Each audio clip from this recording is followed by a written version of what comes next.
Bismillahirrahmanirrahim. Allahumma salli ala sayyidina Muhammad. Allahumma salli ala sayyidina Muhammad. Allahumma salli ala sayyidina Muhammad. Assalamualaikum warahmatullahi wabarakatuh. Salam Ramadan kepada semua geng remang. Terima kasih kerana kembali ke channel Si Tukang Cerita bersama dengan hos anda, Acap Si Tukang Cerita. Terima kasih sangat-sangat sekali lagi. Kepada anda yang mungkin baru saja jumpa channel Acap ni, Acap ucapkan selamat datang dan Acap harap korang semua enjoy dengan kisah-kisah seram, kisah misteri, kisah mistik yang Acap sampaikan. Dan kalau boleh, tekanlah butang like, share dan subscribe dan channel ini dapat berkembang. Okey geng, so malam ni Acap nak kongsikan dua buah kisah pengalaman yang Acap lalui, yang Acap rasa pengalaman ni sangat berharga ketika Acap menguruskan jenazah yang tidak dituntut. Nak tahu macam mana kisahnya? Jom Acap ceritakan.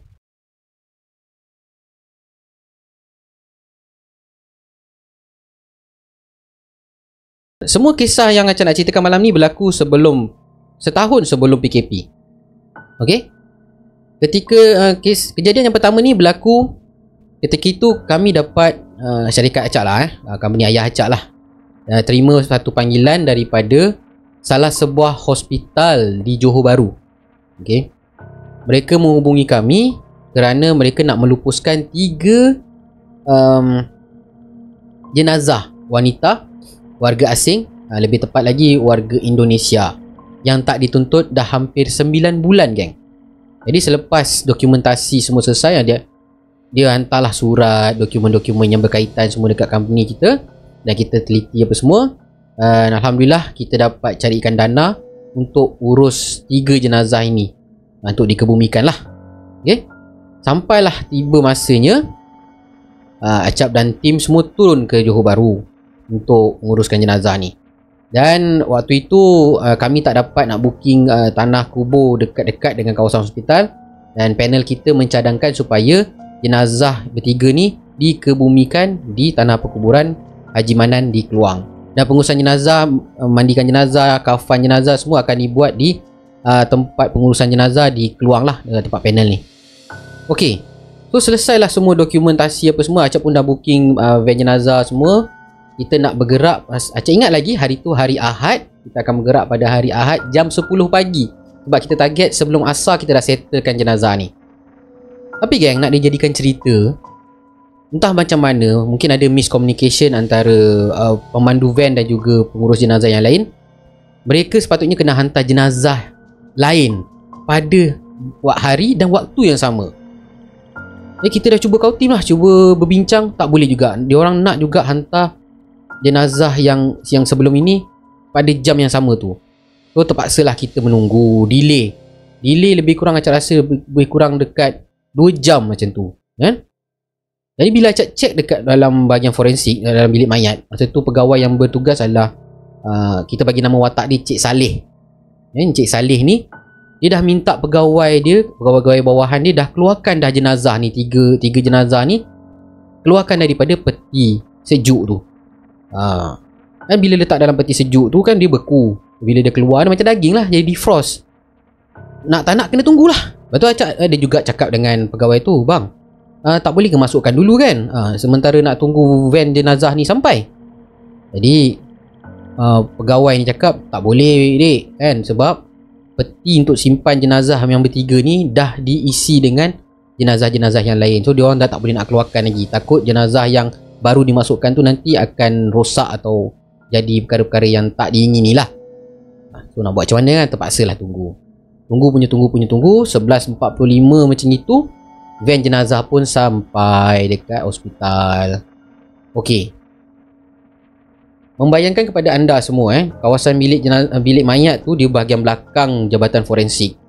So pintu dia dekat dalam lebih kurang dalam 60 meter macam itu. Ada tempat pondok parking kereta dan juga pondok parking motor. Jadi kami ni tim semua ni yang turun lebih kurang dalam 5-6 orang duduk dekat situ, tunggu kat situ. Okey. So van jenazah sampai, ada 2 orang pegawai pengurusan jenazah ni dah ada sekali kat dalam tu lah, nak bawa masuk jenazah. Diorang turun, diorang pakai hand glove, diorang pakai apron plastik diorang apa benda semua. Masuklah ke dalam bilik mayat untuk bawa keluar jenazah ni, jenazah bertiga. Jenazah bertiga ni diletak dalam satu tray yang besar. Bila pintu bilik mayat tu dibuka, keluarkan jenazah ni, Acap nampak macam jenazah tu macam dah cair lah kan. Ada macam lendir-lendir turun tau daripada tray tu. Air lendir-lendir tu turun menitik-nitik ke bawah. Dan waktu tu kita tak pakai mask. Bayangkan kita orang berdiri jauh lebih kurang 60 meter macam itu. Dia punya bau jenazah tu, ya Allah, Acap bukan nak cakap busuk apa tau. Dia bukan busuk yang bau bangkai ke apa, bukan. Dia macam ada satu bau yang Acap tak boleh nak terangkan pada anda semua. Kan? Bau dia sangat, macam mana nak cakap bau dia sangat menusuk tau kat hidung ni. Macam tajam sangat bau dia. Dan sampai menyebabkan Acap waktu itu termuntah. Termuntah dekat situ ada longkang. Muntah Acap, muntah macam yang kita, itu pertama kali kita nak uruskan jenazah yang tak dituntut, yang dah hampir dekat setahun ni kan. Muntah. Lepas tu Acap cakap, weh, bau dia macam ini sekali Dia cakap macam tu kan. Lepas tu ayah Acap tegur lah. Masa tu ayah Acap pun turun sekali. Dia kata, tak baik cakap macam tu. Kalau kau bawa apa-apa ke apa, kau diam je kan. Orang-orang yang ada kat situ semua tutup hidung, tutup mulut lah, bau lah Tapi yang peliknya, pengurus jenazah ni macam mungkin dia dah biasa kan. Dia relax je. Dia orang pakai mask lah kan. Dia relax je angkat jenazah tu, benda semua. Dan masa dia angkat jenazah tu hanya ditutupi dengan kain putih. Masa dia angkat tu, turun lendir-lendir macam air, tak tahu air apa lah kan, turun jatuh daripada badan jenazah tu. Okey. Lepas tu masa jenazah yang ketiga nak diangkat ni, jenazah tu macam nampak dah tinggal kulit dengan tulang je tau kan. Angkat tu mereka angkat berdua. Yang seorang lagi ni pegang dekat bahagian badan ni. Dia kata, pelan sikit ni bau dia nak cabut. Dia macam tu. Ya Allah, waktu dia cakap macam tu, waktu Acap tengok jenazah ni macam tu kan, Acap cuba bayangkan lah. Acap terbayang macam manalah kalau aku di tempat jenazah tu. Ya Allah, ya Tuhanku. Masa tu doa kan dalam hati, cakap minta harap-harapnya pengakhiran aku bukanlah begini ya Allah. Dan biarlah pengakhiran aku ni, biarlah ahli keluarga aku ataupun anak-anak aku yang uruskan aku ya Allah. Dan memang sungguh memberi keinsafan lah waktu itu pada Acap. Okey, dipendekkan cerita lagi. Dah settle semua kan, dah sign dokumen. Kita orang pun bergerak lah ke keluar, lebih kurang dekat pukul 12 lebih lah. Dan van jenazah ni pula van lama kan, dia orang kena bergerak perlahan-lahan lah. So dia orang jangkakan lebih kurang dalam pukul, masa tu bergerak dekat pukul 1 juga dia orang nak bergerak. Dia orang jangkakan dia orang sampai kat sana lebih kurang dalam 3.30, dekat pukul 4 juga dia orang sampai ke keluang tu. Jadi dia kata tak sempat ni kalau kita nak uruskan sebelum asar. Paling-paling tidak ni lepas asar baru settle ni, kata dia. Yalah, tak apalah. Jadi kita orang yang ada ni, yang boleh bawa kereta laju ni, kita orang pergi makan dulu, solat Zuhur dulu apa semua. Sampai dekat sana asar, 2-3 orang pengurus jenazah wanita datang untuk uruskan jenazah semua, diketuai dengan seorang ustazah. Okey. Pengurusan jenazah tu berlaku dalam setengah jam je, sekejap je. Kemudian kita bawa lah jenazah ni pergi tanah perkuburan yang cakap tadi lah. So ke bumi macam biasa, semuanya berjalan dengan lancar, tak ada apa-apa masalah, Alhamdulillah. Dan proses pengebumian habis lebih kurang dalam pukul 6.30 macam tu. Jadi lepas habis pengurusan jenazah ni semua, kami pun semua bertolak semula balik ke Kuala Lumpur. Dan Acap sampai di Kuala Lumpur waktu tu pukul 10 malam. Jadi sebenarnya selepas daripada proses pengebumian tu, Acap sempat singgah di masjid untuk bersihkan diri apa semua, solat kan, jamak sekali lah. So sampai dekat rumah, Acap mandi lagi sekali juga, ambil wuduk, solat sunat 2 rakaat dan Acap tidur. Okey, ini apa yang Acap lalui waktu Acap tidur tu geng. Acap mimpi yang tak pernah Acap mimpi tau. Macam mana tu? Acap mimpi benda yang Acap tak pernah mimpi, iaitu mimpi Acap ni, Acap pergi dekat satu tempat, dekat satu padang yang sangat luas dan sangat hijau, sangat cantik. Langitnya biru, cuacanya cerah tapi tak panas. Cantik sangat geng. Dan waktu dalam mimpi tu juga Acap dapat hidu bau yang sangat-sangat harum geng. Ni lillahi ta'ala, ni memang mimpi yang Acap rasa sangat real sekali. Kan Acap boleh ingat dia punya setiap detail tu sampai sekarang. Jadi Acap jalan. Tempat apa ni? Kan ada burung-burung terbang, bunyi cip cip cip cip cip. Memang kawasan tu sangat tenang. Acap kat mana ni kan? Acap seorang-seorang. Tiba-tiba geng, dekat hujung mata Acap ni, Acap terpandang ada sosok 3 perempuan tau. Dia pakai serba putih kan, pakai tutup kepala semua putih, tapi mukanya sama-sama Acap tak nampak.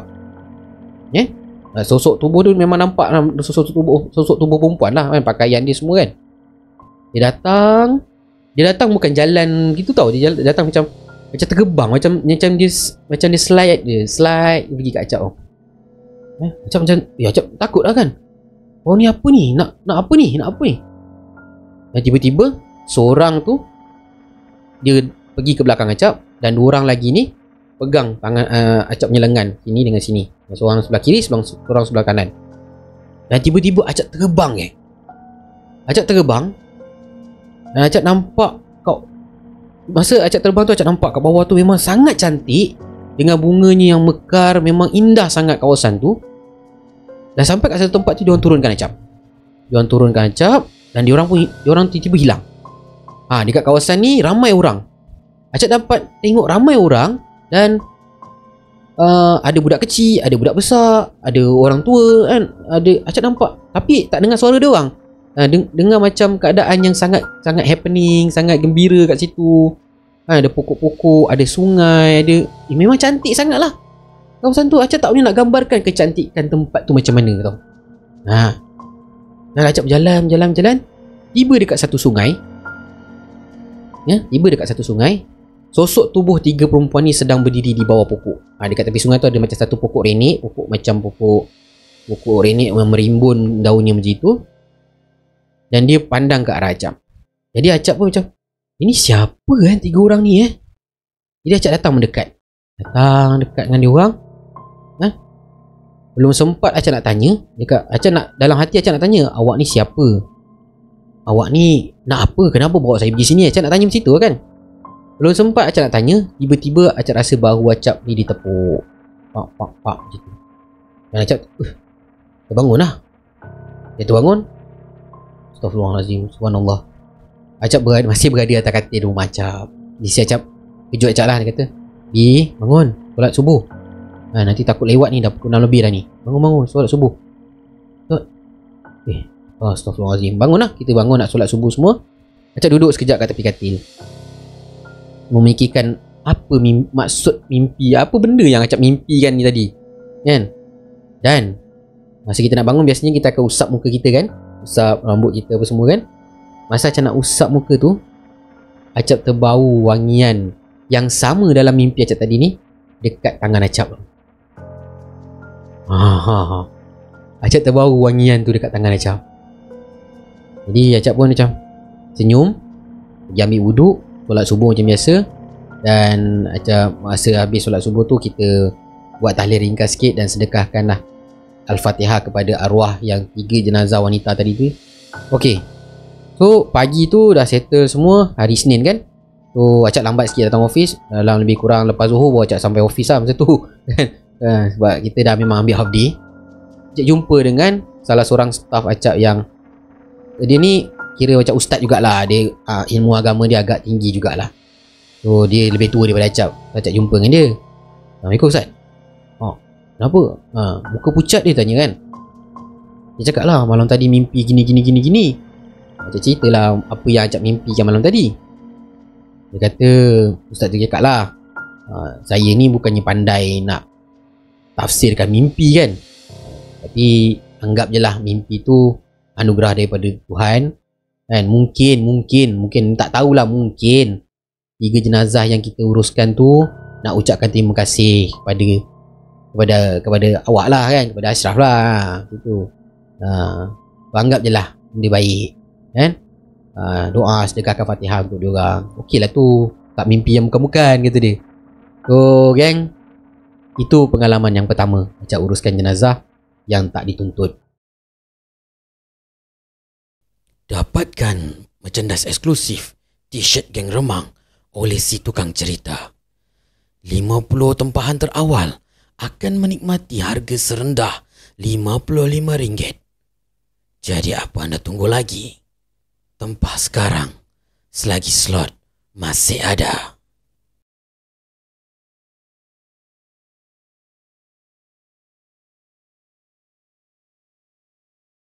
Okey geng, ini adalah satu lagi pengalaman Acap menguruskan jenazah yang tak dituntut.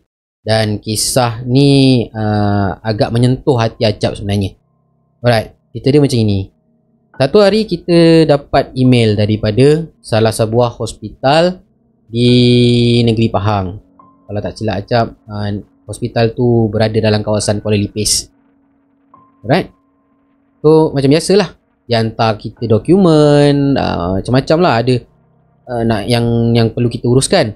Dan jenazah yang kita nak uruskan ni juga jenazah warga asing, jenazah daripada Indonesia juga. So kita pun berhubung dengan NGO yang berkaitan dengan pengurusan jenazah, dan juga NGO daripada negara Indonesia juga. Kita bekerjasama dengan diorang, dapatkan dana untuk bantu jenazah ni, untuk bantu urus jenazah ni. Sebab dikatakan kepada Acap, jenazah ni warisnya tak dapat dikenal pasti. Okay, sama juga macam cerita Acap pertama tadi, warisnya pun tak dapat dikenal pasti. Dan yang lebih malang lagi, ada waris yang dikenal pasti tapi tak ada dana. Oleh sebab itu, dana untuk pengurusan jenazah ni tak dapat nak diambil daripada waris dia lah untuk uruskan. Tak apalah. Jadi bila dah dapat dana tu semua, kita pun turun ke hospital sana di Pahang, di Kuala Lupis. Bila sampai sana, Acap baru perasan tau, sebenarnya jenazah tu meninggal disebabkan dia mengidap HIV. HIV AIDS lah. Dan bila sampai sana, kita tak pergi ramai sebab pengurusan jenazah yang nak mandikan jenazah apa semua akan diuruskan oleh hospital. Disebabkan dia HIV kan. Cuma orang-orang yang terlatih saja yang boleh uruskan jenazah seperti ini. Okey, lebih kurang bila kita sampai kat sana, ambil dokumen, sign apa benda semua, buat bayaran bil hospital yang tertunggak apa semua.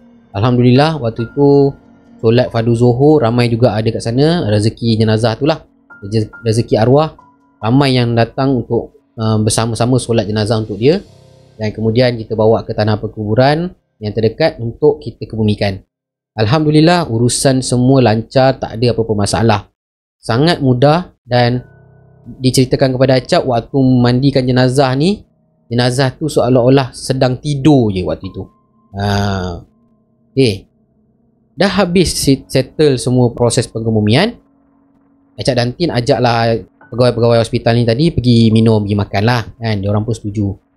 Jadi kita mau makan, dan makan tu Acap pun bertanyalah kepada pegawai tu kan, sebenarnya dia ni macam mana boleh masuk hospital, macam mana boleh kesan ini ada sakit HIV apa semua kan. Jadi pegawai tu pun cerita kat Acap, sebenarnya jenazah ni dah duduk hospital, dah terlantar kat hospital ni lebih kurang 2 bulan yang lepas. Waktu tu dia datang hospital, dia kata dia sakit, dia gatal-gatal, lepas tu dia sering sakit kepala, batuk-batuk kan. Dan bila didiagnose, dia disahkan mengidap HIV kan, mengidap HIV. Dan kemudian dia ulang alik ke hospital untuk mendapatkan rawatan. Dan akhirnya dia terpaksa ditahan di hospital disebabkan penyakit dia dah kronik. Okey, so pegawai tu dia cerita kat Acap lah, minggu pertama dia datang ke hospital tu, dia dihantar oleh kawan-kawan dia ramai hantar dia ke hospital. Dan pihak hospital adalah ambil 2-3 nombor untuk mudah untuk dihubungi lah. Memang ramai. Masuk minggu kedua, makin kurang yang datang.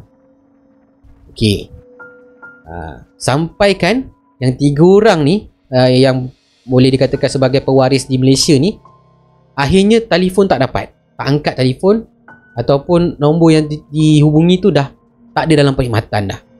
Jadi pihak hospital pun dah buntu. Orang ni pun dah sakit tenat dah kan? Dan menurut pegawai tu lagi, sepanjang dia berada di hospital, sepanjang dia mendapatkan rawatan dekat hospital tu, pesakit ni, arwah ni, dia solat kan, dia tak berhenti-henti beribadat. Lepas tu dia ada minta pihak hospital sediakan dia Al-Quran, Quran kecil, dia nak baca Quran, berzikir kan. Lepas tu dia pun mulalah bercerita kepada pegawai hospital ni lah. Dia selalu jumpa lah dengan pegawai ni. Dia katalah dulu dia ni dia banyak duit. Dia kerja dekat ladang tu dah dekat 10 tahun kan.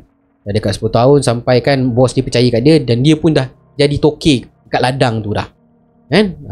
Kawan-kawan pun ramai datang dekat dengan dia, sampai tekong-tekong pun semua kenal kat dia kan. Dia ceritalah kawan dia nak balik kampung pun kadang-kadang tak cukup duit, dia yang dulukan duit. Ada kawan dia nak bawa permit, tak cukup duit, dia yang dulukan duit. Macam tu sekali dia punya kisah dia kan. Sampai akhirnya dia sakit kan, dia terlantar. Tak ada seorang pun yang ambil tahu pasal dia, termasuklah dia kata girlfriend dia. Dia kata dulu memang duit dah banyak. So biasalah kan, bila kita duit dah banyak kan, macam-macam lah kita diuji kan. Akhirnya bila dia dapat penyakit tu, barulah dia tahu siapa kawan dan siapa lawan dia. Macam tu kan. Dan akhirnya dia meninggal dengan keadaan yang macam itulah. Dan tak ada keluarga yang datang melihat dia, tak ada keluarga yang datang menuntut dia. Dan dia duduk dalam peti mayat tu lebih kurang dalam 2-3 minggu jugalah, sampailah kami datang uruskan jenazah tu. Bila dengar cerita daripada pegawai ni, rasa sebab jugalah kan. Bila kita dekat tempat dia, kita ingat kita buat baik dengan orang supaya nanti orang akan buat baik pada kita kan. Tapi sebenarnya geng, gitulah dunia. Begitulah dunia kan. Kalau kita buat baik dengan makhluk ni, kita tak boleh nak mengharapkan sangat balasan. Kita cuma boleh mengharapkan balasan daripada macam mana balasan ni kita tak tahu. Mungkin nanti pengakhiran kita lebih mudah ke, rezeki kita lebih mudah ke, macam mana ke, kita tak tahu. Jadi pengajarannya kat sini, kita buat baik tu ikhlas je lah. Wallahu a'lam bisawab. Alright geng, itulah 2 kisah yang Acap nak kongsikan pada malam ini. Dan Acap minta maaf lah, 2 kisah ni mungkin tak seram pun cerita dia sebenarnya. Cuma Acap terpanggil nak sampaikan kisah ni, yelah kita dalam bulan Ramadan kan. Apalah salahnya kalau Acap kongsikan kisah-kisah yang sebegini kan. Kisah yang pertama tadi tu ada sikit-sikit unsur mistik, dan kisah yang kedua ni lebih kepada iktibar dan pengajaran untuk kita ambil lah. So geng, Acap harap kisah yang Acap sampaikan malam ini menghiburkan, dan bukan setakat menghiburkan, mungkin sedikit sebanyak dapat memberi sedikit pengajaran, sedikit iktibar untuk kita semualah, termasuk Acap juga, pedoman dan landasan untuk kita yang masih berdiri di atas bumi Allah ni kan. Mudah-mudahan insya-Allah, amin ya rabbal alamin. Okay, gang, itu sajalah yang Acap nak sampaikan kepada anda semua pada malam ini. InsyaAllah kita akan berjumpa lagi dalam episod yang akan datang. InsyaAllah kalau ada panjang umur, panjang rezeki, kita akan jumpa lagi. Acap ucapkan selamat berpuasa, selamat bersahur, jaga kesihatan korang geng. Nanti kalau tak raya pula kan nanti. Okay geng, kita jumpa lagi. Assalamualaikum warahmatullahi wabarakatuh.